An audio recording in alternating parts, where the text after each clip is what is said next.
Hey guys, I can't believe that we are entering into our last couple units of review. Really about just 2 more days of materials. So you'll see Miss Napier's coming up. We're discussing how to upload things on the AP test and we're reading a lot about it. So she might be texting a few times. Probably should turn that off. But anyway, so today we're going to go through units 5 through 7, and then next class we're going to talk about how to use the formula chart, some common mistakes, tips, and things like that. And then we will do a mock exam on Monday, and then we'll go over that on Wednesday and just final tips and things like that. So not a whole lot to write down. We're going to do some practice at the end of this, so make sure you put this in your binder. You guys watched a video over sampling distributions, and I hope that was helpful for you guys in kind of understanding what a sampling distribution is. When do I use normal CDF regularly, and when do I know it's a sampling distribution? And basically, you know it's a sampling distribution, and you should divide by the square root of n, or use this standard deviation when you have a sample size. Like, it's not just one person, but it is a sample size. Standard error is just the standard deviation. And then the central limit theorem, if it's ever referenced, it's when your sample size is greater than 30, then your sampling distribution is approximately normal.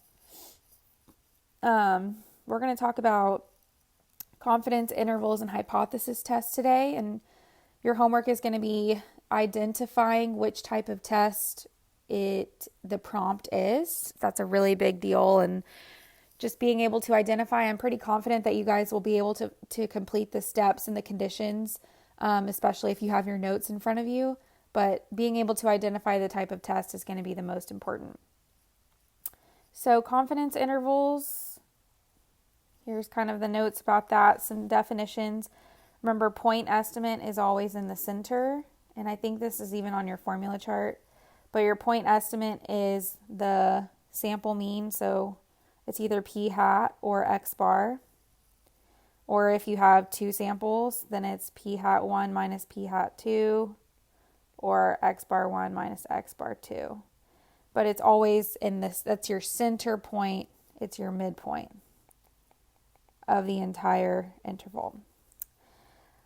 Then your margin of error. So you would take this point estimate plus or minus the margin of error. Point estimate plus or minus the margin of error. And your margin of error is going to be half your width. So it would be the range divided by 2. If you're ever given a confidence interval and they want you to find the margin of error. The steps for a confidence interval is assumptions, calculations, conclusion. There's no hypotheses. Sometimes when people are doing confidence intervals, they want to state hypotheses, but there are no hypotheses for a confidence interval. 3 things that make the margin of error smaller. A smaller critical value, so lower confidence level, means it's smaller. Think about the activity where we were guessing Miss Morris's age.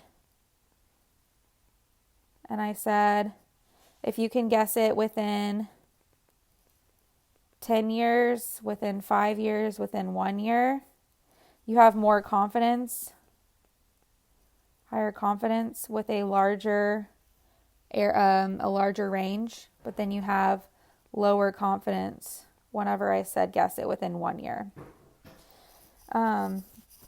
Get a sample with a smaller standard deviation, and making your sample size larger will decrease the margin of error because it has less variability. Then we talked about the difference between Z and T. So if it wants you to compare and contrast, remember T is for means and Z is for proportions. But T distributions are centered around 0, more spread out and shorter, more area under the tails, and then the degrees of freedom is sample size minus 1. I don't know if they'll talk about the difference between those two, but remembering that T is for means and then Z is for proportions. Hypothesis testing. This has some of the definitions, but I included the definitions on another page just because that was really helpful when I printed that out for you guys a few weeks ago or months ago. So here are the steps for a hypothesis test. You do have hypotheses, assumptions, calculations. You want to just name the test, and then the test statistic p-value, but I've included kind of the steps on another page. I'll show you that in a minute.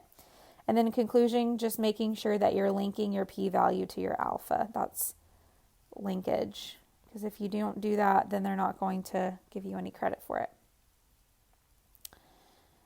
Type 1 and 2 power or error, and then power. So type 1 error is when you reject the null, but the null is actually true. Type 2, and that's called alpha. Remember, alpha is given in the problem.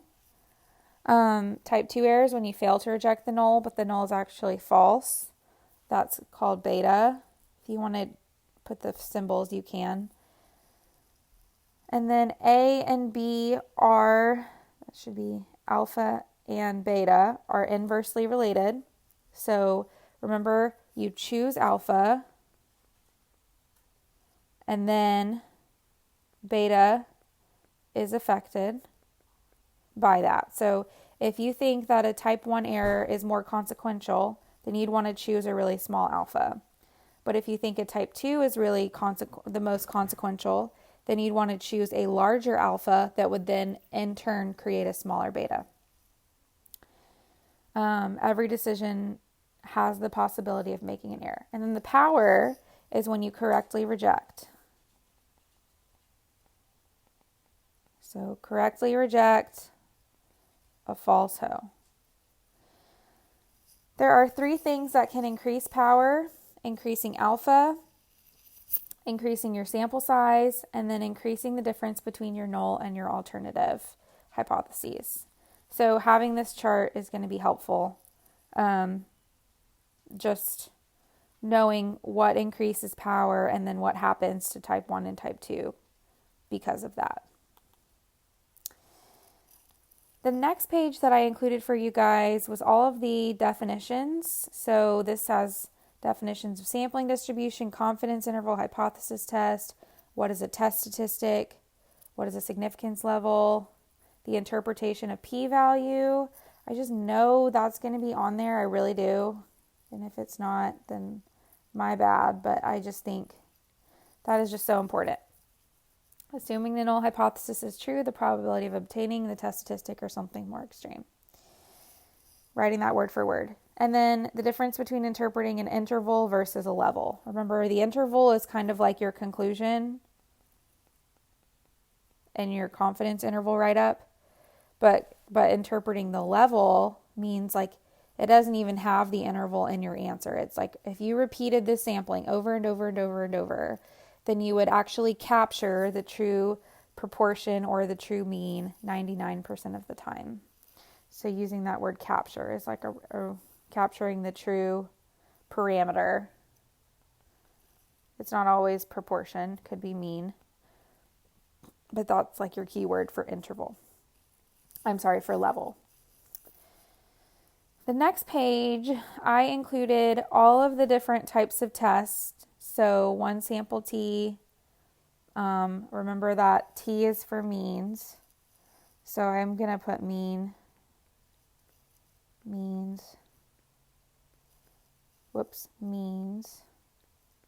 here, proportion,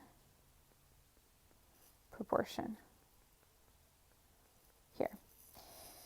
So the first 3 are means, and then I have the assumptions for all of them, and then the formula for confidence interval and hypothesis test, as well as what your hypotheses should look like for all of them. Your null hypotheses. I'm sure you can formulate your alternative hypotheses. Something, though, that I do want to point out that I included here in bold is when you're checking the n times p, n times 1 minus p greater than 10, and remember you're showing all of your work for that. If it is a confidence interval, then you're saying n times p hat n times 1 minus p hat, but if you're doing the hypothesis test, you're using the p, the population. So, and also there was a typo on here. I want you to add hats here and here. For some reason it wouldn't let me put that in there. But you really don't ever need to use the formulas. I just have them on there just in case. But we're going to scroll down to the next page, and remember, if you just name the test, that's sufficient instead of your formula.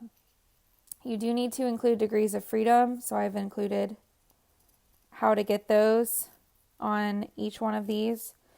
If you're doing a 2-sample t-test, remember you have to run the test first, and then it gives you the degrees of freedom and the calculator, and you truncate, meaning you just cut off the decimal. But you only need degrees of freedom for means. You don't have degrees of freedom with proportions. The next page that I included, I put C, no need to write formulas on the calculations part of the write-up. These are the inference steps. And I included the steps for hypothesis test and for a confidence interval. I did it kind of in the same page. But for hypothesis test, you would have hypotheses, assumptions, these calculations, this conclusion. Hypotheses is always about a parameter. So you should only have a mu or a p. You should not have x bar. You should not have p hat. So not x bar or p hat. Definitely not. And make sure that you define them. So where mu equals the true mean context. Assumptions, I said see chart above. Calculations, you need the name of the test. You need the test statistic, the p-value, the alpha, and the degrees of freedom if you're talking about means. You don't need degrees of freedom if it's a proportion.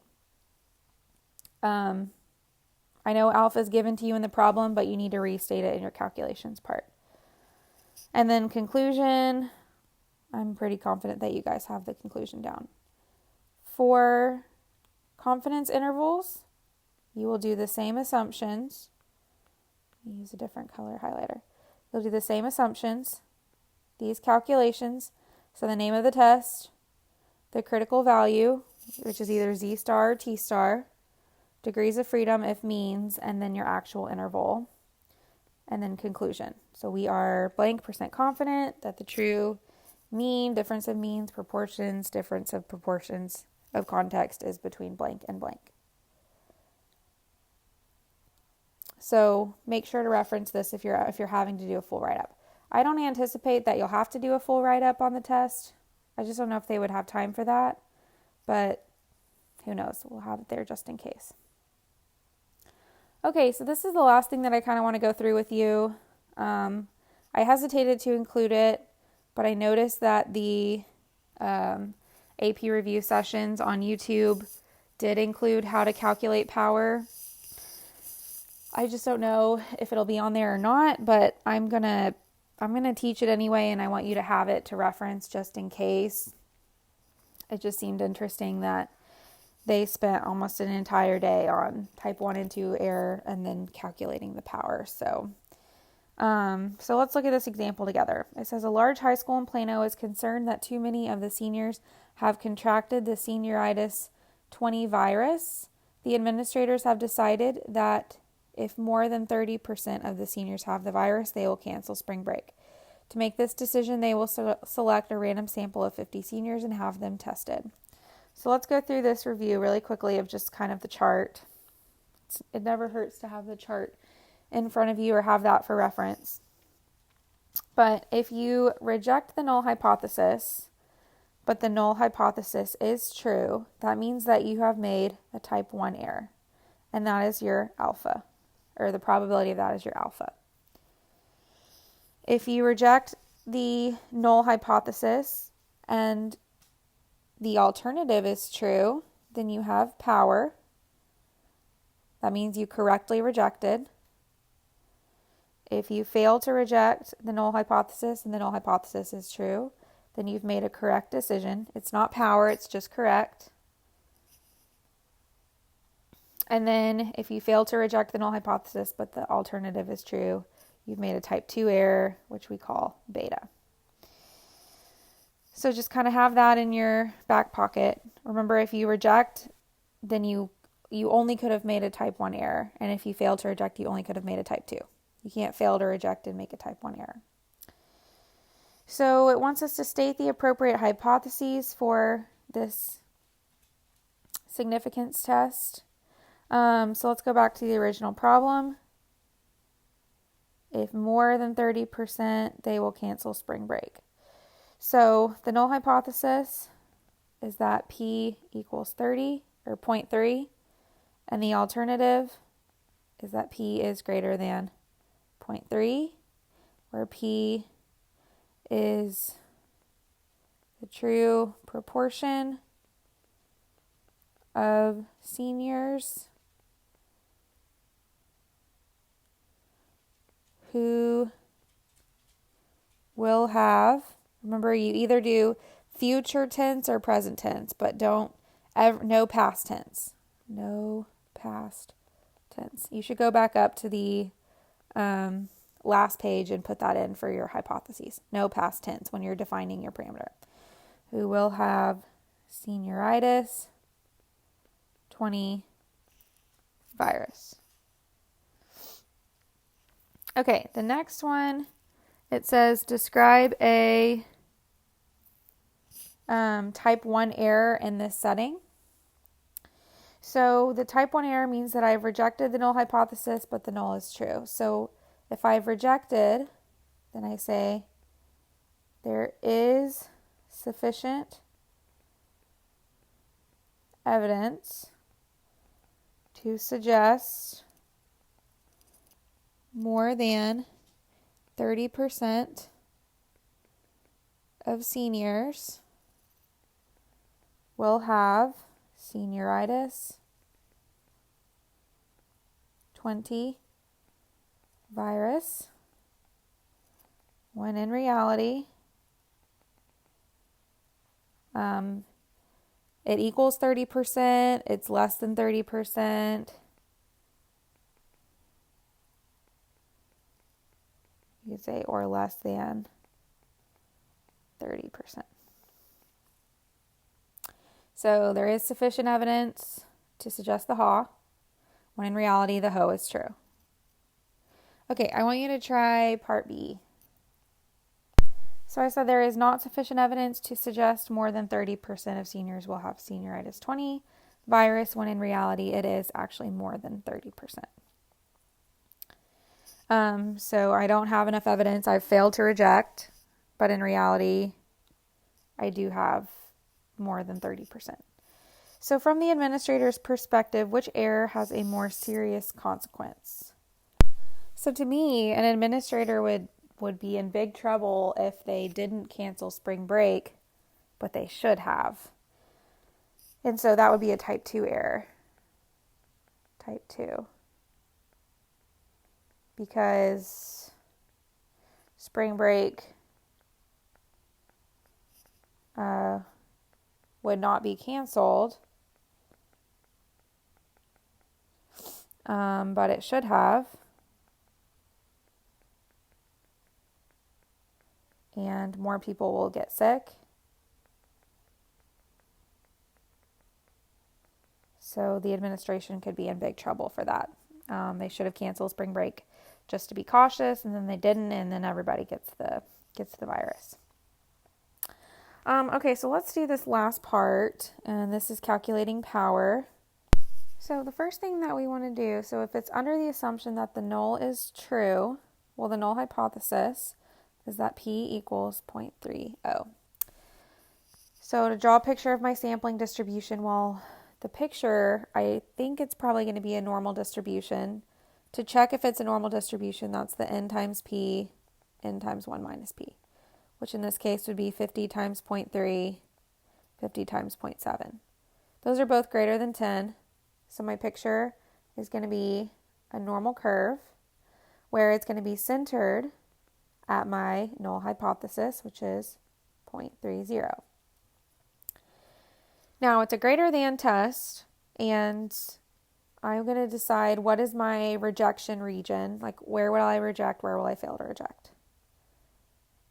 So basically, if my, I think in the question it said that my alpha was 0.05, I need to figure out, this is 5%, I will reject here, and then everything below that,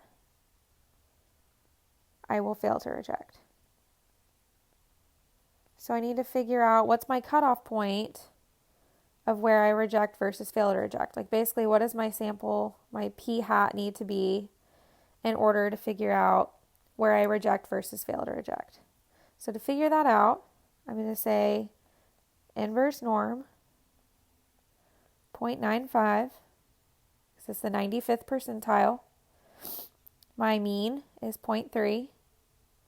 And my standard deviation is the square root, 0.3, 0.7 over 50. That's my sample size.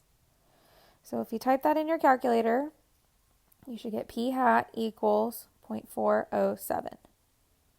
So my cutoff point is 0.407. So this would be my original normal curve. Then number 4, it says suppose that the true percent is actually 50%. So my HA is P equals 0.5. And remember, we're looking at the difference between these two. The larger the difference, the more power I have. Draw a picture of that sampling distribution under the assumption that the HA is true. So I'm going to do the same thing where, okay, so if this is 0.407, I'm going to keep carrying that down. Then 0.5, let's say that's right here.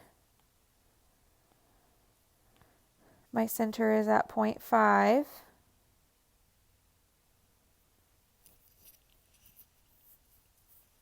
Then,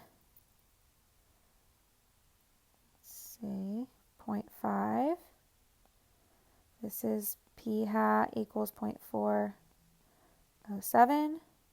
I still continue to keep these lines where this is still rejecting and this is still failing to reject.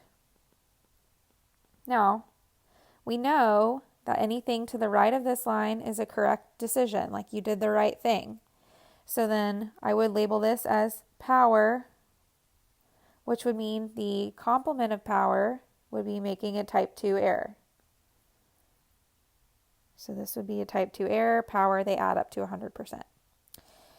So to find the probability of power, I would need to figure out the area to the right of this 0.407 in my new normal curve, which now has a new mean, has a new standard deviation. So it would be normal CDF, 0.407 to infinity. My new mean is now 0.5. My new standard deviation is 0.5, 0.5 divided by 50. So when you type that in your calculator, you should get 0.91. Or better yet, let's go out a few more decimal places. 0.9058.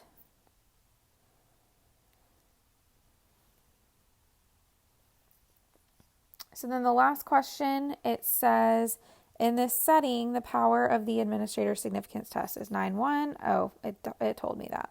Well, I just showed you how to calculate it. Interpret. So whenever we interpret the p-value, we're going to, assuming that the true proportion or that the alternative is 0.5. So if the true proportion is, or I guess with senioritis, the context in there is 0.50, there is a 0.91, sorry, lady was barking. There is a 0.91 probability, or you could say 91% probability of correctly rejecting the null hypothesis. So basically, assuming the alternative is true, there is a blank percent probability of correctly rejecting the null hypothesis. So that is all for this lesson. This kind of wraps up units 5 through 7. I want you guys to complete the homework, that is naming the significance test, and then we will meet together on Thursday to go through that and go over any of the questions that you have on that. I hope you all have a great day.